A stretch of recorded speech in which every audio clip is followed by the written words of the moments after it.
राम जी कहल कि खर्चा करबू आ तक करबो न कर। ये चालू है।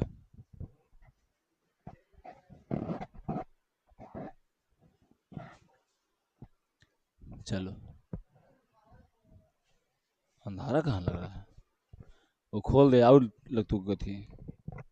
चलिए तो हम लोग फिर से बिहार बोर्ड इंटर परीक्षा 2027 में वंशागति के आणविक आधार, हाँ, आणविक आधार बायोलॉजी में लेक्चर नंबर 4 को पढ़ रहे हैं। ठीक है, तो चलिए हम लोग शुरू करते हैं बिना कोई देरी के हुए। आज हम लोग को क्या पढ़ना था जी?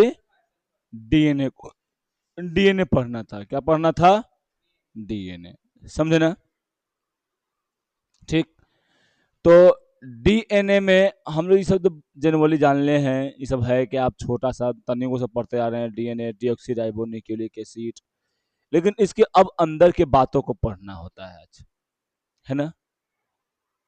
बहुत बार पढ़ा है कि डीऑक्सीराइबो न्यूक्लिक एसिड जो होता है अनुवांशिक पदार्थ है, कैसे है क्यों नहीं है, सब पढ़े हैं। लेकिन यहाँ पर हम लोग को अब सिर्फ ये नहीं पढ़ना है कि खाली अगर में डीएनए को डीऑक्सीराइबो न्यूक्लिक एसिड कहते हैं, समझा? इसका निर्माण कैसे होता है, कैसे बनता है, इन सब को भी पढ़ना है। देखो, डीएनए का पूरा नाम तो बउआ ऐसा से जानता है, तो सब है ना, कि डीऑक्सीराइबो न्यूक्लिक एसिड, ठीक है जो सभी जीवित जीवों की कोशिकाओं में पाया जाने वाला, यानी पाया जाने वाला एक जटिल कार्बनिक अणु है।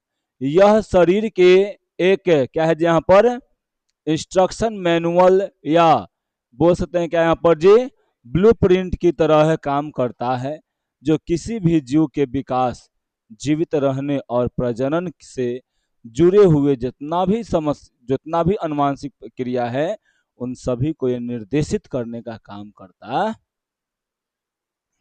क्या करने का काम करता है छोटी? निर्देशित, है ना? जैसे में कोई देखना, कोई भी काम को करवाना है तो काम ये होता है, वो इंजीनियर होता है ना इंजीनियर, वही पूरा उसको डिजाइनिंग देता है, काम करवाता है, सब टोटल करके करवाता है और डिजाइन देता है, आदेश भी देता है। उसी प्रकार से ये भी है। ठीक, बाकी आप लोग को हम बताए थे कि आप लोगों को पार के क्या लाना है जी? डीएनए को पार के लाना है।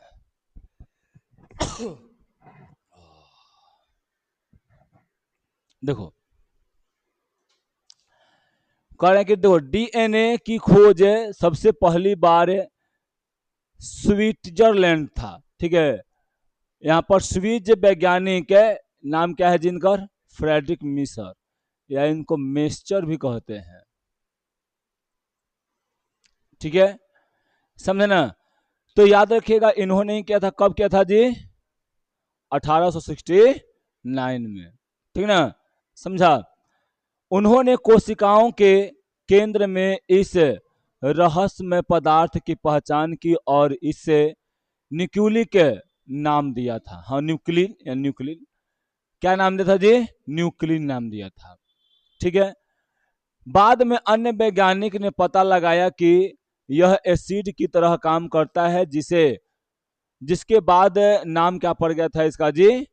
डीएनए। इसका नाम पड़ा था, पूरा नाम क्या? Deoxy ribo nucleic acid. इसी का छोटा रूप क्या है जी? डीएनए, है ना? आप लोग जानते होंगे एगो बात, क्या जानते हैं बात?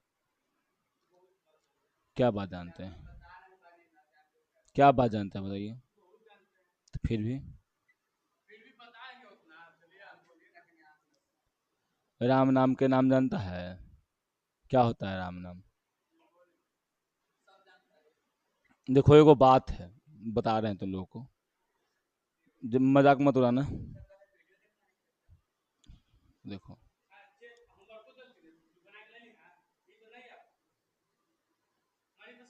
हम मारेंगे उसको। देखो, ए सुनना पहले इधर, ए लकड़ा, बतवा सुनता ही नहीं है। देखो, बहुत सारे शायरी नहीं है, कुछ विचार है महान दार्शनिकों का। कौन कौन, जैसे सुकरात के है, कार्ल मार्क्स के है, भगत सिंह का है, और हमारे तथाकथित गौतम बुद्ध जी का है। ठीक है, बहुत महान महान ये लोग हैं, समझे ना।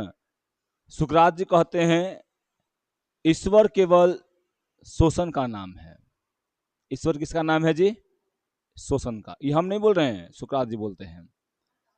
कार्ल मार्क्स बोलते हैं ईश्वर का जन्म ही गहरी साजिश के से हुआ है। ईश्वर का जन्म जो है पूरा एकदम गहरा साजिश लगा के हुआ है। क्यों? डराने के लिए, कि तुमको हम डरा धमका के रखेंगे और हमारा काम आप अच्छा से कीजिएगा। ठीक है। भगत सिंह कहते हैं इस देश में जो नौजवान ईश्वरवादी है मेरे नजर में नामर्द है। ठीक, भगवान के सिर्फ नाम लेके अपने आप को कहीं पे आश्रित कर देना, ये नामर्दगी ही न है। समझे? ये कहते हैं कि जो ईश्वर पर विश्वास रखता है, चाहे मान लो रखो, ये नहीं कहते कि मत रखो, रखो, लेकिन ये कहते हैं कि पूरी तरह से ईश्वरवादी जो हो गया है कि जो होगा भगवान देख लेंगे, नहीं पढ़ेंगे भगवान देख लेंगे, नहीं खाएंगे भगवान देख लेंगे, है ना, तो समझो कि वो क्या हो चुका है जी? नामर्द। ठीक है। अब यहां पर देखो, गौतम बुद्ध जी कहते हैं इस ब्रह्मांड में कोई ईश्वर नहीं है। सीधे बोले ब्रह्मांड में ईश्वर ही नहीं है। ठीक है। और ये बहुत अच्छे अच्छे लोग बोले हैं, है ना। इन लोग का, ये लोग इतने महान दार्शनिक हैं कि जिनका हम लोग खंडन कर ही नहीं सकते हैं। समझे? फिर एक और हैं जिनका नाम है स्टीफन हॉकिंस। पूरे विश्व में अगर कोई ईश्वर है और साबित कर दे कि ईश्वर है यहां पे, तो मैं उसे अपना पूरा सर्वस्व देने को तैयार हूं। अभी नहीं कोई खाली बस बेतुका बात करके ईश्वर को साबित करना है, खाली चाहे हाउ हाउ करके ईश्वर को साबित करना है, नहीं। साबित करिए कि सही में ईश्वर है या नहीं है। ठीक नहीं, हम बोल सकते हैं कि यहाँ पर इस पे हम पूरा हम न बोल रहे हैं, हम एक बोल ही नहीं रहे हैं। ये उन लोग का सुविचार था, दर्शन था उन लोग का, है ना। और बात भी लगभग लगभग सही है। ठीक है, बात इन लोग का सही है, समझे ना, क्योंकि भगत सिंह उतने महान, गौतम बुद्ध उतने महान।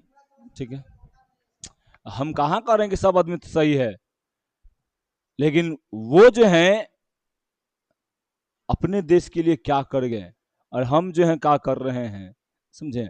बाकी छोड़िए सब, देखिए इधर, तो हम बताने वाले कुछ और थे, यहां पे चले कुछ और में। देखो, हम कहना चाहते हैं डीएनए के बारे में।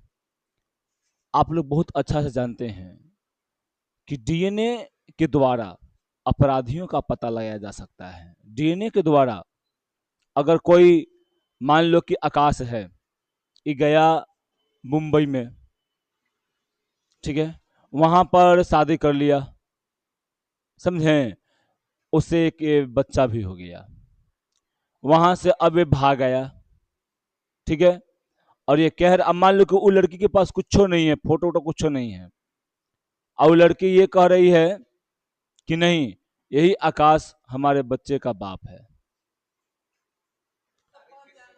ठीक, करिया करिया के अनुसार ना, मान लो लेकर गोड़ है था, ए, अब उसके बाद देखो तब क्या होगा, तब पुलिस कहेगा, ये कहेगा ना हमर न है, तो होगा पुलिस केस। पुलिस क्या कहेगा कि ठीक है, बच्चे का डीएनए और इसका डीएनए चेक करेगा, और जैसे ही डीएनए चेक करेगा, ओकर बाद अगर डीएनए मिल गया दोनों का, तो कह दे कि रे बैल बुद्धि, तो अपने बेटा को पत्नी को छोड़ के भाग आए हो, मूर्ख, मूर्खाधिराज। ठीक,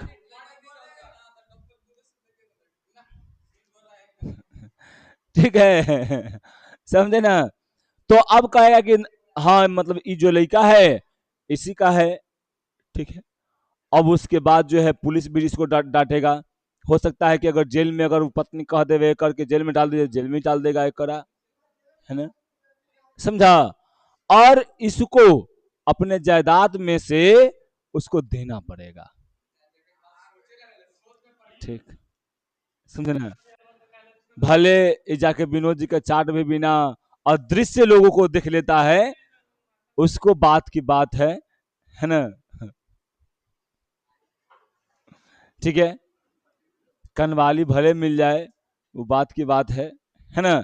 देखिए, तो उसी प्रकार है जैसे में अपराधी है, मान लो कि है विशलवा है, विशाल है, आ गया ही कहीं पे आ गया खून करके। ठीक। मान लो कि गया खून करके आया, समझे? यानी कि मर्डर करके आया ये। अब मान लो कि एक बाल उल में से चाहे कहीं से पहले कर कुछ ले ली, वहां पर गिर गया होगा। ठीक है, वहां पर वहां जाएगा, पुलिस जाएगा, वहां सब देखेगा कोची कोची है, वहां सब सब उठा कर लाएगा, लाके जांच करेगा डीएनए। आ फिर उसके बाद जो है ना एक जांच करेगा। आ मिल अगर गया तो एक ले जाएगा जेल में, पहले उल्टा लटका के दम भर इसको पीटेगा, 3rd डिग्री टॉर्चर करेगा।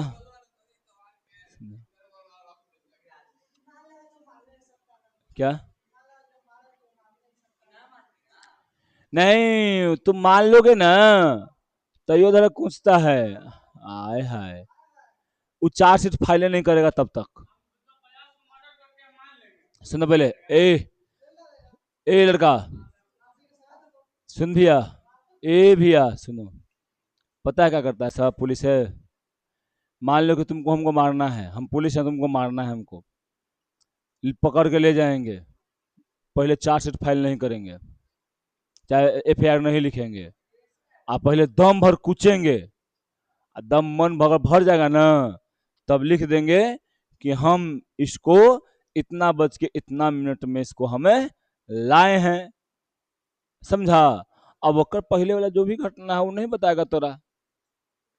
ठीक है, तो भरम नहीं है, पुलिस जब रिमांड पर लेता है ना।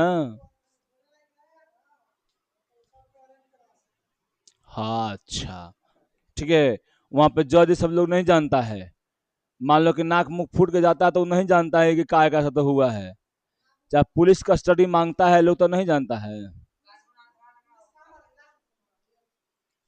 देह पर दम भर मारता है। ठीक, ठीक। अब देखो इधर, तो ये डीएनए है, तो डीएनए से अपराधियों का भी पता चलता है, अपराधियों का भी ये पता लगा सकता है, और कोई मान लो अकस्मात छोड़ के भाग गया तो उसको ये पता लगा सकता है। समझा? इसलिए कभी भी जाना तो छोड़ के मत भागना। ठीक है,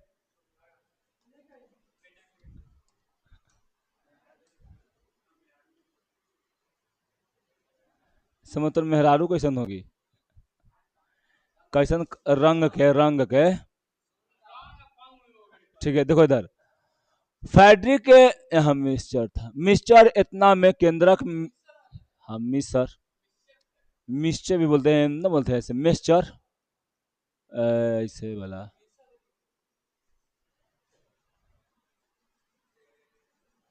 ऐसे भी लिख सकते हैं। ठीक है, 1869 में है ना केंद्रक में मिलने वाले अम्लीय पदार्थ डीएनए की खोज की थी, है ना? एनसीईआरटी का लाइन है, इसका नाम क्या दिए थे जी? वो न्यूक्लिन। ऐसे लंबे संपूर्ण क्या है बहुलक को तकनीकी कमियों के कारण क्या है जी यहाँ पर विलगित करना कठिन था, और इस कारण से बहुत लंबे समय तक डीएनए की संरचना के बारे में स्पष्ट जानकारी नहीं थी, है ना? फिर उसके बाद क्या है जी यहाँ पे, मॉरिस मॉरिस विल्कन्स व रोज क्या है यहाँ पर जी, रोज लिंड फ्रैंकलिन द्वारा दिए गए एक्सरे निर्वात आंकड़े के आधार पर 1953 में जेम्स वाटसन और फ्रेडरिक क्रिक ने डीएनए की संरचना का द्विकुंडलित नमूना प्रस्तुत किया। उनके प्रस्ताव में पॉली न्यूक्लियोटाइड श्रृंखला के दो, क्या बोल रहे हैं यहाँ पर जी, क्या है यहाँ पे, लड़ियों के बीच क्षार युग्मक की उपस्थिति एक बहुत प्रमाणित श्रृंखला। देखो ये क्या किए ना कि वो फ्रेडरिक क्रिक आए क्या थे, जहां पर वाटसन थे, ये जो है क्या करते हैं कि ऐसे लाते हैं, और ये वाला हेलिक्स जो बना रहे थे, यानी डबल हेलिक्स जो बना रहे थे, वो कौन बनाए थे जी, यही वाटसन और क्रिक बनाए थे। समझे? कब? 1853 में। क्या हुआ, कैसे से कर रहा है क्या? 1953, 1953 सॉली। अब यहां पर देखो, डीएनए मुख्य रूप से छोटे छोटे अणुओं से मिलकर क्या होता है जी, बना होता है, जिसे हम लोग क्या बोलते हैं, न्यूक्लियोटाइड कहते हैं, है ना। हर न्यूक्लियोटाइड कितने भागों में बांटते हैं जी? 3 भागों में आप लोग को बता चुके हैं। क्या है? फॉस्फेट समूह, और क्या जी, पेंटोज और नाइट्रोजनस बेस। ये कितने भागों में बढ़ता है जी? 3 भागों में बढ़ता है। कौन कौन?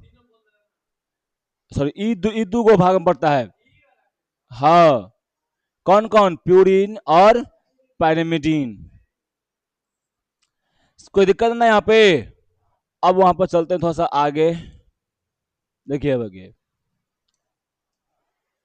अब उसके बाद क्या बोल रहा है ना कि डीएनए यानी डीऑक्सी राइबोन्यूक्लिक एसिड, है ना।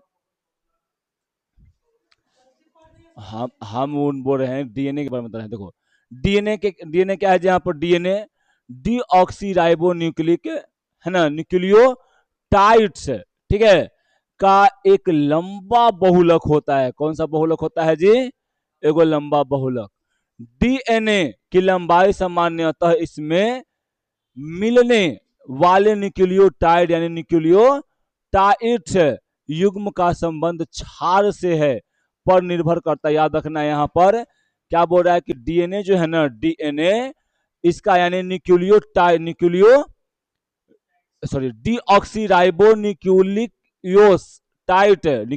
एक लंबा बहुलक है। एक में कहा डीएनए की लंबाई जो होता है सामान्यतः न्यूक्लियोटाइड्स पर निर्भर करता है कि डीएनए का लंबाई कितना होगा, वो किस पे निर्भर करेगा जी? ठीक है, यह किसी भी जीव के विशेष, क्या बोल रहे हैं यहाँ पर, विशेषता है। देखो याद रखना, जकरा में जितना न्यूक्लियोटाइड ज्यादा रहेगा ओकरा में क्या होगा छोटी, उतना ही ज्यादा एक डीएनए की लंबाई होगा। जैसे में अगर देखते हो कि जीवाणु भोजी, तब देखो फाई को तो हम लोग ऐसे लिखते हैं, तो यहाँ पर नहीं लिखा रहा था, हमेशा छोड़ लिख दिया, ठीक है।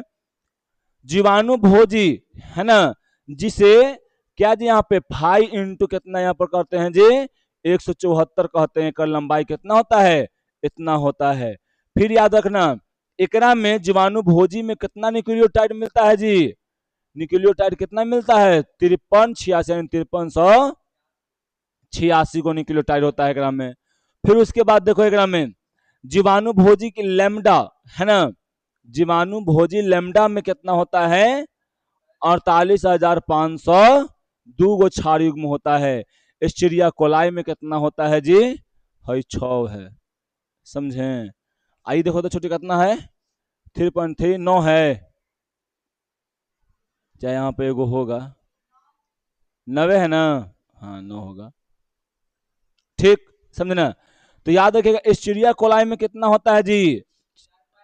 हाँ, यानी 4.6 इंटू 10 के पावर 6, क्या 6 क्षार है, ठीक है। बड़ा लेट से आया छोटू। अब देखो मनुष्य के अगुणित डीएनए की लंबाई, मनुष्य में कितना होता है अगुणित डीएनए की डीएनए कितना होता है हम लोगों में जी? 3.3 इंटू 10 के पावर कितना? 9, है ना। समझे? क्षार युग्म होते हैं। अब देखना इस लंबे बहुलक की संरचना का वर्णन करेंगे इधर, है ना। देखिए इधर पहले डीएनए, शरीर में डीएनए कहाँ होता है, पहले देख लेते हैं कि डीएनए होता कहाँ है, बताओ। कहाँ होता है डीएनए शरीर में? तो देखो, मानव शरीर में डीएनए मुख्य रूप से हर कोशिका के केंद्र में होता है। जितना भी तुम्हारे पास कोशिका है सब में होता है। हमारे शरीर में कोशिका का संख्या कितना है? ट्रिलियंस है। कितना है जी? ट्रिलियन में है कोशिका का संख्या। समझा है? Billion, trillion, million, billion, trillion. समझा? इसके अलावा बहुत थोड़ी सी मात्रा में डीएनए कोशिकाओं के ऊर्जा घर यानी क्या बोलता है यहाँ पर जी, माइटोकॉन्ड्रिया में मौजूद होते हैं, है ना?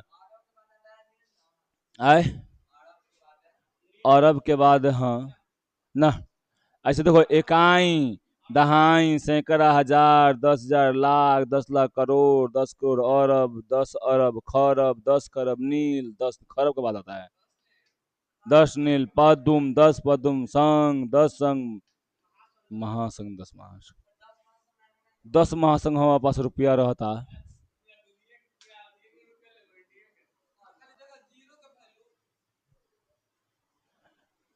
छोटी, हाँ भी 10 महासंघ रुपया रहता। पता क्या करते हैं हम? हमारे पास ज्यादा ना, अगर हमारा भी 10 अरब रुपया आ जाएगा ना, 10 अरब, तो पता है क्या करेंगे? पता है हम क्या करेंगे? एकरा में से पहले तो हम 5 को खोलेंगे अनाथ आलय।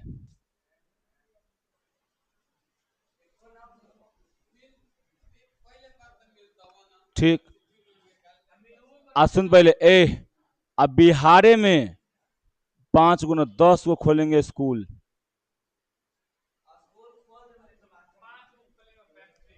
समझा? ठीक। एकरा में इना की रहेगा प्राइवेट ही, एकरा में फीस मात्र 200 रखेंगे। समझा? 200 से ज्यादा ना, हाँ, जगह गरीब, जगह बैकग्राउंड साफ खराब रहेगा, ओकर मात्र पैसा लेंगे, मात्र 50 रुपया। समझा? ठीक। बाकी सरकार समय आएगी। समझा ना? इतना हम काम करेंगे अभी। चलो उधर देखो, डीएनए के मुख्य कार्य क्या है जी? डीएनए का देखो निम्नलिखित कार्य होता है। पहला कार्य यहाँ पर देखो, अनुवांशिक जानकारी का स्थानांतरण।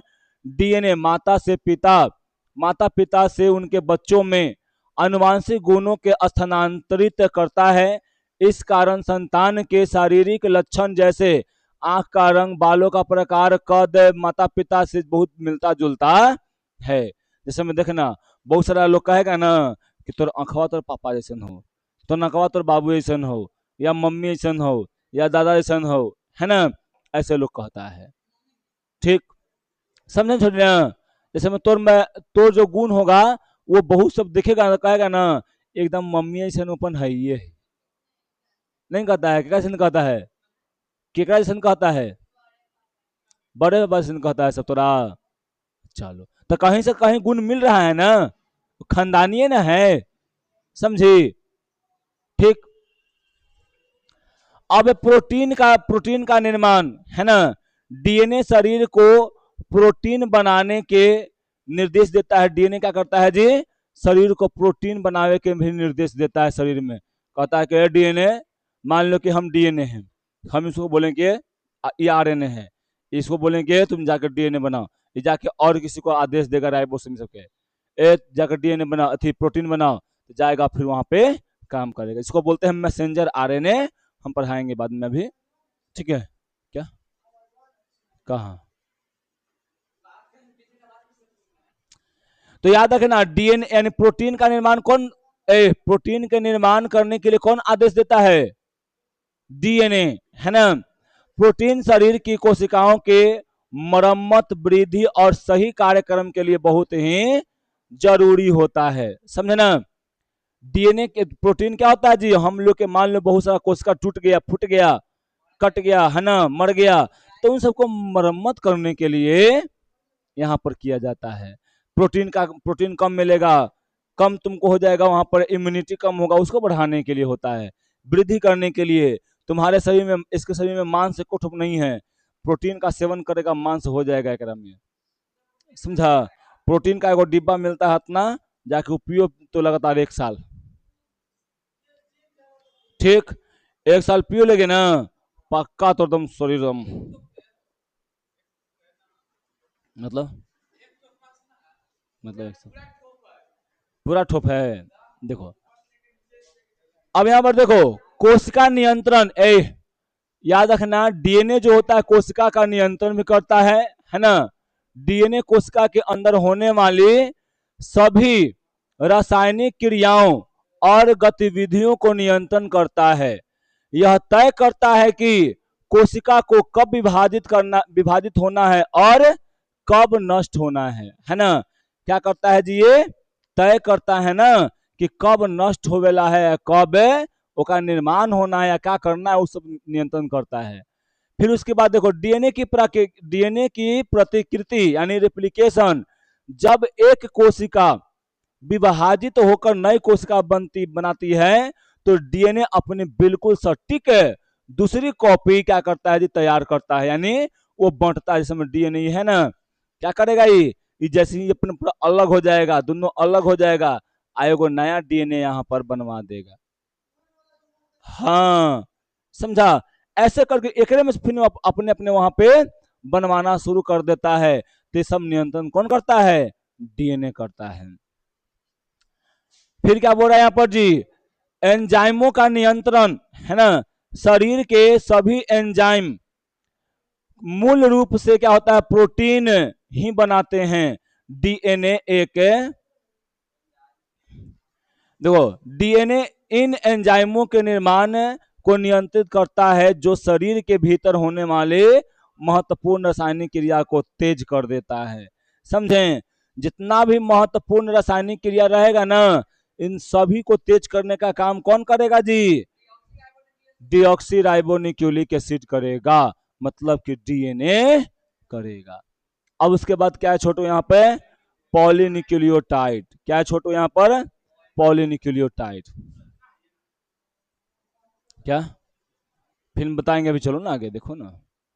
अब देखो, पॉलीन्यूक्लियोटाइड है ना, श्रृंखला न्यूक्लियोटाइड से की एक लंबी बहुलक संरचना होती है, जो डीएनए है ना और आरएनए का निर्माण करती है ना। पॉलीन्यूक्लियोटाइड क्या होता है जी, श्रृंखला, यानी पॉलीन्यूक्लियोटाइड श्रृंखला, यानी न्यूक्लियोटाइड की एक लंबी श्रृंखला होती है। नाम है क्या जी, पॉली। पॉली मतलब होता है बहुत सारा, है ना। एगो होता है मोनो, ठीक है, एगो होता है मोनो, एगो होता है पॉली। पॉली मतलब होता है बहुत सारा, मोनो मतलब होता है एगो, ठीक, एगो, समझा। तो यही बोल रहा है कि न्यूक्लियोटाइड्स की एक बहुत क्या है जी, यहाँ पे लंबी श्रृंखला होता है, जो डीएनए यानी डीएनए और आरएनए का निर्माण करती है। क्या करता है जी, डीएनए और आरएनए का निर्माण करता है। यह श्रृंखला मूल रूप से शर्करा, फॉस्फेट और क्या होता है जी, नाइट्रोजनस क्षार से सबसे मिलके बनता है। समझे, यह जो संरचना है ये कैसे मिलेगा जी, शर्करा से, है ना, और फिर उसके बाद क्या, फॉस्फेट से और नाइट्रोजनस बेस से मिलके बना होता है। समझें। अब उसके बाद यहां पर है क्या, कि न्यूक्लियोटाइड के 3 घटक होते हैं। तो ये तो जानवे नहीं करता, बतेवे दिए हैं कि क्षार, एनसीईआरटी का सब लाइन है, समझा ना। नाइट्रोजनी क्षार, पेंटोज शर्करा, है ना, यानी आरएनए के मामले में, समझे ना। फिर उसके बाद क्या है जी, फॉस्फेट ग्रुप, तो 1 2 3, ठीक है। नाइट्रोजनी क्षार कितने प्रकार के होते हैं जी, 2, एगो कौन, एगो प्यूरिन्स, एगो पायरिमिडीन। ये कई भाग में होता है, कई गो होता है प्यूरिन, 2 गो, एडेनिन और गोवानिन। और ये पायरिडीन कई भाग में रहता है, साइटोसिन और यूरेसिल और थायमिन। याद रखना ये बतवा को, साइटोसिन डीएनए व आरएनए दोनों में मिलते हैं, जबकि थायमिन सिर्फ डीएनए में मिलता है। याद रखना, थायमिन सिर्फ कहां मिलता है जी, डीएनए में। लेकिन साइटोसिन क्या रहेगा, हाँ, साइटोसिन दोनों में मिलेगा, है ना। कहाँ मिलेगा जी? कुछ है ना, तो ताक रहा था मैंने, यहाँ कहाँ तू देख रहा था? हम समझ गए, ठीक है। अब उसके बाद देखो, थायमीन के स्थान पर, थायमीन किसमें होता है? बता, दोनों में कौन होता है, साइटोसिन की यूरेसिल? साइटोसिन दोनों में होता है, डीएनए और आरएनए में दोनों में होता है, हाँ या ना? हाँ, दोनों होता है। और याद रखना, सिर्फ ये डीएनए में जो होगा ना, डीएनए जो है ना, डीएनए, डीएनए में थायमीन होता है, लेकिन यूरासिल नहीं होता है, यूरेसिल नहीं होता है। यूरेसिल किसमें होता है जी? आरएनए में होता है, समझे? ठीक। अब देखो, नाइट्रोजनी क्षार, है ना, नाइट्रोजन ग्लाइकोसिडिक बंधन द्वारा पेंटा शर्करा, क्या है, पेंटो शर्करा से जुड़कर न्यूक्लियोसाइड बनाता है, जैसे एडेनिन, एडिनोसिन, और या आप बोल सकते हैं कि डीऑक्सी एडिनोसिन। गोवानिन जो जब जुड़ेगा क्या बनेगा जी? डीऑक्सी गोवानिन बनेगा। साइटिडीन जुड़ेगा तो क्या बनेगा जी? Deoxy cytidine. और यूरेडिन अगर जुड़ता है तो क्या बनेगा यहाँ पर जी? डीऑक्सी थाइमेडिन बनता है, समझे? तो याद रखिएगा ये वाला बात। अब उसके बाद क्या है जी? नाइट्रोजिनस क्षार, तो ये तो पढ़ा चुके हैं ना लगभग लगभग, हाँ, लगभग लगभग पढ़ा दी, सब एनसीईआरटी का लाइन है ना, तो पढ़ा चुके हैं। अब देखिए, इसका उदाहरण, न्यूक्लियोसाइड के उदाहरण क्या है, याद रखिएगा। एडिनो, अरे भाई, एडिनोसिन, है ना, एडिनोसिन में कौन कौन होता है? एडेनिन, राइबोज शर्करा होता है, तब मिलता है, क्या बनता है? एडेनिन बनता है, एडिनोसिन बनता है। या डीऑक्सी, डीऑक्सी एडिनोसिन, इसमें क्या होता है जी? डीऑक्सी राइबोज शर्करा के साथ होता है। याद रखिएगा, गोवानिन क्या बनेगा जी? Deoxy guanine. अभी बताए हैं आप लोगों को ये सब, है ना। यूरेडिन बनेगा क्या जी? डीऑक्सी, देखो, यूरेडिन के जगह पर क्या रहेगा यहाँ पर? थाइमिडीन, थाइमिन रहेगा, और क्या बन जाएगा यहाँ पर? थाइमिडीन बन जाएगा, है ना। याद रखिएगा, न्यूक्लियोटाइड का निर्माण कैसे होता है, तो देखिए, जब फॉस्फेट समूह न्यूक्लियोसाइट से जुड़ता है तब क्या बनता है जी? याद रखिए, ये जो फॉस्फेट समूह है ना, फॉस्फेट समूह, ये किससे जुड़ जाएगा? ये जुड़ जाएगा न्यूक्लियोसाइट से जुड़ जाएगा, तब ये क्या बनता है, ठीक है। अब देखो, आज के लिए एकदम इतना ही रहेगा, है ना। ये आपका आज का लेक्चर का लास्ट पेज ठीक है। अब देखो, श्रृंखला का निर्माण कैसे होता है ना। तो श्रृंखला का निर्माण में देखो क्या होगा, छोटू, न्यूक्लियोसाइड और न्यूक्लियोटाइड, पेंटोज शर्करा, पेंटोज शर्करा के कार्बन यानी डैश, एक डैश कार्बन से नाइट्रोजन युक्त और एन ग्लाइकोसिडिक बंध द्वारा जुड़कर न्यूक्लियोसाइड बनाता है। जबकि फॉस्फेट समूह इस शर्करा क्या करता है जी? 5 डैश कार्बन से जुड़ता है, तब न्यूक्लियोटाइड का निर्माण करता है ना। पेंटोज शुगर कहां से जुड़ता है जी? यहाँ पे कहां जुड़ता है? कार्बन की संख्या 1 पर जुड़ेगा, और फॉस्फेट समूह कहां से जुड़ेगा जी? यहाँ पे कार्बन की संख्या 5 पर से जुड़ेगा, ठीक है। अब देखो, फॉस्फोडाइस्टर बंधन दो, अच्छा यानी के लिए था दो, यहाँ पर आधा न है हो,